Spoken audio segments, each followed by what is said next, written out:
haddii aad maanta hal carsaanyo ku dhex rido baaldi si sahlan oo baaldi ugu soo dhex baxa markaas. laakiin koox dhan oo carsaanyo markaa soo qaado oo hal baaldi ah ku dhow wada dhex rido lagama yaabo mid ka mid inuu banaanka kusoo baxo. sababtoo ah mid ka mid haddii uu isku dayo inuu banaanka kusoo baxo, kuwii kaloo dhan intay isugu tagaan ee hoos usoo jiidayaan si uusan maaragtay banaanka ugu bixin. assalaamu calaykum waraxmatullaahi wabarakaatu. dhammaantiin waa idin salaamay meel kastaad joogtaan, maalin wanaagsan. kusoo dhowaada videogeena maanta oo idin soo diyaariyey anigoo ah walaalkiin cali maxamed ismaaciil baashi. videoga maanta insha allah waxaa uga hadli doonaa ama waxaa kusoo qaadan doonaa waxa ugu muhiimsan in aan samayno si aan nolosheena isbeddel fiican ugu samayno. intaan videogeena maanta gudagelin waxaa jeclaan lahaa haddii aad kanaalkan ku cusub tahay oo aad ka daawanayso Facebook, fadlan nagu caawi inaad like-ta saarto. sidoo kale haddii aad YouTube ka daawanayso ha iloobin inaad subscribe ku noqoto oo aad like-ta saarto si asxaabta kalena la wadaag si ay kana ugu faa'iidaystaan. anakana waxay noo tahay run ahaantii dhiirgelin aadna u mahadsantihiin. kanaalkan waxaa idinkula wadaagaa jimco kasta hal video oo ku saabsan teknolojiyadda ama video motivation, dhiirgelin.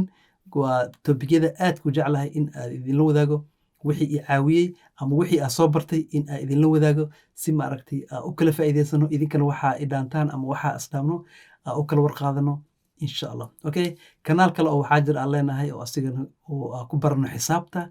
weli waxaa joognaa basiga. insha allah dhowaan waxaa soo kici doonaa qeybaha sare ayaa soo gaari doonaa, asigana la socda. linkigiisa qeybaha hoose ayaa soo dhigi doonaa. waa mahadsantihiin. okay, aan kusoo laabano videogeena maanta. ka hor intaan kuu sheegin waxaad samayn lahayd si aad noloshaada isbeddel ugu samayso, waxaa jeclaan lahaa inaan wax yar kaaga sheego xasharaadkan ku nool badda oo loo yaqaan carsaanyada, xarshaashta ama suulalgoysta. midkee u taqaanade? midka u taqaan commentiga hoose inoogu soo qor. haddii aa magac kale aa u hayso commentiga hoose kusoo sheeg. haddii aadan aqoon midkood ayadana waa okay, commentiga hoose inoogu soo sheeg. waxay tahaba insha allah waxaan rajeynaa inaad fahamsantihiin wax laga wado. aniga waxaa u aqaan suulalgoys. inaa qalad u lahaa laga yaaba, ayadana soo sax haddii qalad tahay. carsaanyada waa mid ka mid ah xasharaadka ku nool badda, laakiin waxay samayso waa wax aan la maleysan karin. wax kaliya yaqaan ama dadka yaqaan waa dadka ku nool meelaha xeebaha u dhow ama badaha meelaha u dhow.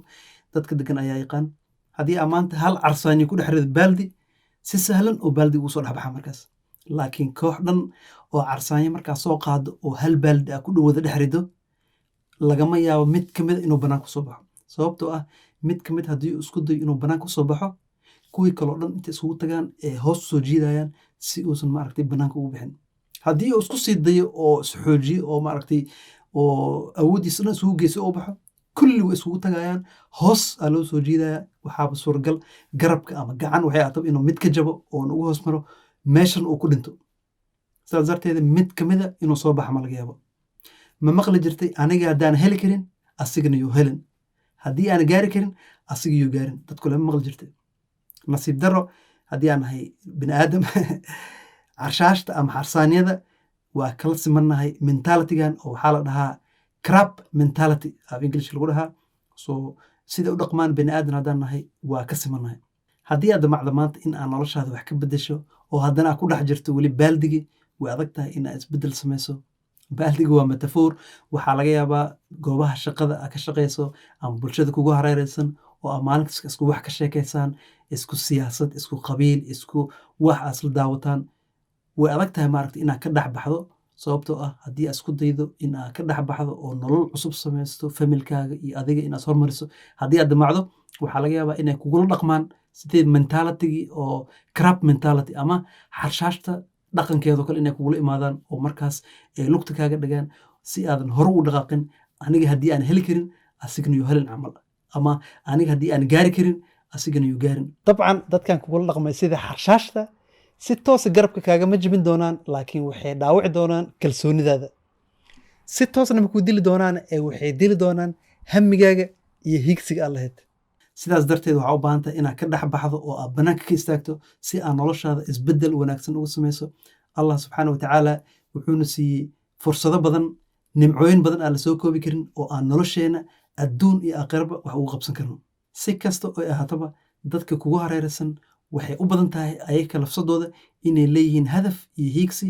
waxaa laga yaabaa inay qaarkood kuu sheegeen ama inay kaa qarsadeen een kuu sheegin, laakiin mar kasta waxaa ku dadaashaa inaadan ku noqon sida carsaanyada oo adiga aadan noqon qofkii lugta ugu dhagaayay dadka kale, oo waxaa ku dadaashaa in maaragtay ayaka taageerto oo garab istaagto oo ku caawiso si ay ayakana horumar u gaari lahaayeen ee noloshooda isbeddel wanaagsan ugu samayn lahaayeen. Markaas kadib markaa caawiso dadkaas oo garab istaagto, waxay u badan tahay adigana in lagu garab istaago oo lagugu taageero, meeshaa rabtayna hore lagu sii riixo oo gaarto markaas hadafkaaga. Fariinta idin wada waxay tahay fadlan ha noqon oo ha u dhaqmin sidii carsaanyada.